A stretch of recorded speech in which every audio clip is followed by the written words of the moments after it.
अस्सलाम वालेकुम जी। मेरा नाम डॉक्टर हसन है, मेडिकल स्पेशलिस्ट। और इस वीकली वी ब्लॉग में जिस चीज़ पर डिस्कस करना था दैट वाज कोलेस्ट्रॉल लेवल्स। एक बहुत मिसकंसेप्शन पाई जाती है हमारे यहाँ लोगों में कि जिस वक्त अपना कोलेस्ट्रॉल लेवल चेक करवाते हैं कहीं भी किसी लोकल लेबॉर्ट्री से, तो इमीडिएटली खुद से फार्मेसी में जाके दवाइयाँ इस्तेमाल करना शुरू कर देते हैं। और डेफिनेटली दवाई इस्तेमाल करेंगे कोलेस्ट्रॉल लेवल तो कम हो जाता है, लेकिन और वो किसी चीज़ में तब्दीलियाँ नहीं करते।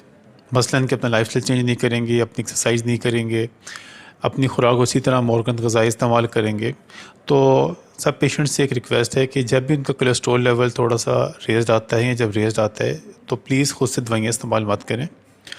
जो फर्स्ट टारगेट होता है वो होता है हमेशा लाइफस्टाइल मॉडिफिकेशन। डेली 30 से 35 मिनट वॉक, वेट रिडक्शन, अपनी खुराक में से मोरकंद ग़िज़ाएँ कम से कम इस्तेमाल करें।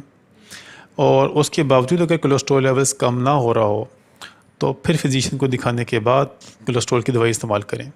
कोलेस्ट्रॉल की दवाई नुकसानदेह भी हो सकती है। उससे बॉडी में, जिस्म में शदीद किस्म की दर्दें लाक हो सकती हैं, उससे पट्टे टूटना शुरू हो जाते हैं, उससे कई दफ़ा गुर्दे फेल होने का भी रिस्क मौजूद होता है। इसलिए कभी भी कोलेस्ट्रॉल की दवाई सोचे समझे बगैर आप नहीं इस्तेमाल कर सकते। आपकी खुराक में वो कौन सी ऐसी चीज़ें हैं जिससे कोलेस्ट्रॉल आपका कम होता है? मसलन कि ड्राई फ्रूट इस्तेमाल करने से कोलेस्ट्रॉल कम होता है, फ्रूट्स के इस्तेमाल से कोलेस्ट्रॉल कम होता है, आपकी जो खुराक में फ़ाइबर होता है, सब्ज़ियाँ वगैरह इस्तेमाल करने से कोलेस्ट्रॉल में कमी पैदा होती है। और इसके अलावा हम अपनी जो चिकनी चीज़ें हैं वो कम से कम इस्तेमाल करें, उससे भी कोलेस्ट्रॉल में कमी पैदा होती है। तो हमेशा दवाई इस्तेमाल करने से पहले अपने फिजिशियन से रब्ता करें। Thank you.